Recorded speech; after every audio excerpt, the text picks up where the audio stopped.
நான் நனைவேன் என்றேன். எனக்கும் கூட நனைதல் மிக பிடிக்கும் என்றாய். மொட்டை மாடி நிலவில் நான் குளிப்பேன் என்றேன். எனக்கும் அந்த குளியல் மிக பிடிக்கும் என்றால்.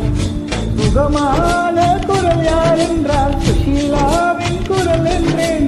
எனக்கும் அந்த குரலில் ஏதோ மயக்கம் என நீ சொன்னாய். கண்கள் மூடிய புத்தத்திலே என் கனவில் வருவது பிடிக்கும் என்றேன். தயக்கம் என்பதே சிறிதுமின்றி அட எனக்கும் தான் பிடிக்கும் என்றார். சரி உனக்கும் எல்லாம் பிடிக்க என்னை ஏன் பிடிக்காதென்றாய். கவிதை பாடின கண்கள், காதலை பேசின கைகள், கடைசியில் எல்லாம் பொய்கள். என் பிஞ்சு நெஞ்சு தாங்குமா?